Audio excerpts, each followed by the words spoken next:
दोस्तों, स्वागत है आपका एक बार फिर से हमारे चैनल पर। आज की जो कहानी हमें भेजी है, ये भेजी है हिमाचल प्रदेश के चमोली से ममता जी ने।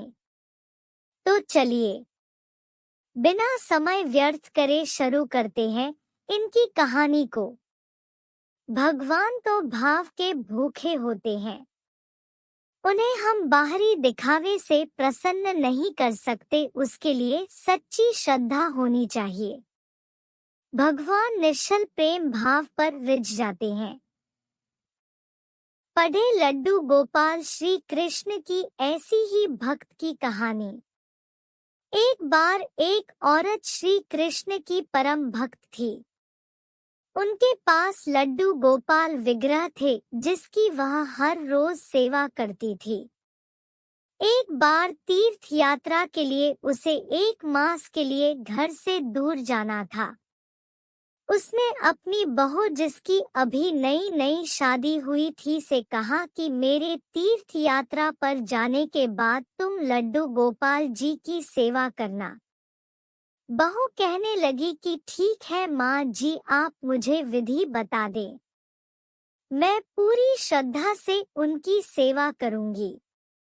उसकी सासू माँ कहने लगी कि बहू, सुबह सबसे पहले ठाकुर जी को स्नान कराना, उसके पश्चात उनको सुंदर वस्त्र, आभूषण, बांसुरी, मुकुट पहनना, इत्र लगाना और उसके पश्चात ठाकुर जी को दर्पण दिखाना। दर्पण में जब ठाकुर जी मुस्कुराए तो उनको भोग लगा देना। बहू ने हाँ में हामी भर दी तो सास निश्चित हो गई।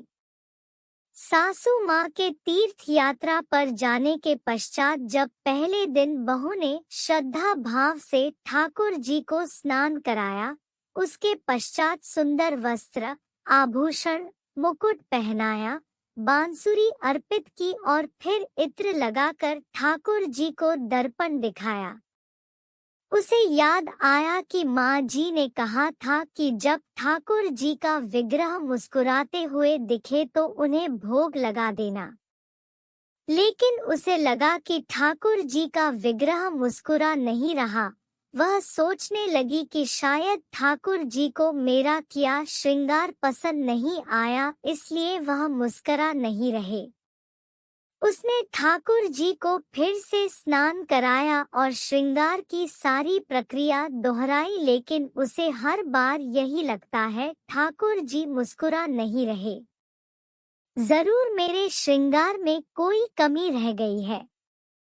सर्दियों के दिन थे, लेकिन बहू बार बार ठाकुर जी को स्नान कराती और श्रृंगार को बदलती रही। आखिर में कई बार यह प्रक्रिया करने के पश्चात उसे लगा कि ठाकुर जी मुस्कुरा रहे हैं। 1 महीने तक लगातार वह ठाकुर जी की सेवा करती रही। 1 महीने के पश्चात जब उसकी सास वापस आई तो कहने लगी कि बहू, अब से लड्डू गोपाल जी की सेवा में कर दिया करूंगी। बहू कहने लगी कि ठीक है माँ जी, जैसा आपको उचित लगे। अगले दिन सुबह सासू माँ ने ठाकुर जी को स्नान कराया और श्रृंगार किया, दर्पण दिखाकर भोग लगा दिया। रात को ठाकुर जी उनके सपने में आए और कहने लगे कि तुम मेरे स्नान और श्रृंगार की सेवा अपनी बहू को दे दो, क्योंकि उसकी सेवा में जो भाव है उसमें मुझे ज्यादा आनंद आता है। तुम भी मुझे हर रोज स्नान करती हो, लेकिन उसने मुझे स्नान कराया, वस्त्र, आभूषण, मुकुट, बांसुरी पहनाए, लेकिन जब भी वह मुझे दर्पण दिखाती तो उसे लगता कि मैं मुस्कुरा नहीं रहा, इसलिए बार बार मुझे स्नान कराया, वस्त्र, आभूषण बदले। उसके इस भोले भाव के कारण मुझे सच में मुस्कुराना पड़ता है, इसलिए उसकी सेवा में सच्ची भक्ति का रस मिलता है। सपने के पश्चात उसकी नींद खुल गई। अगले दिन सुबह उठते ही सासू माँ ने सपने को परखने के लिए बहू से पूछा कि मेरे जाने के पश्चात तुमने ठाकुर जी की सेवा कैसे की थी। बहू ने सारी बात सासू माँ को बता दी।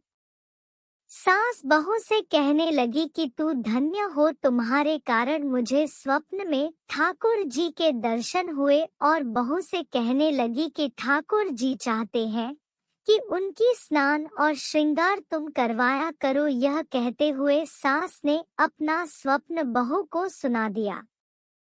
इसलिए तो कहते हैं कि भगवान की सेवा सच्चे भाव से करनी चाहिए, क्योंकि वह सच्चे भाव पर रिझते हैं, बाहरी दिखावे पर नहीं। तो ये थी आज की वीडियो। उम्मीद है आपको पसंद आई होगी। अगर आप महादेव पर भरोसा करते हैं तो चैनल को सब्सक्राइब करें और वीडियो को अपने दोस्तों के साथ शेयर करें। मिलते हैं अगली बार एक नई कहानी के साथ। तब तक के लिए हर हर महादेव।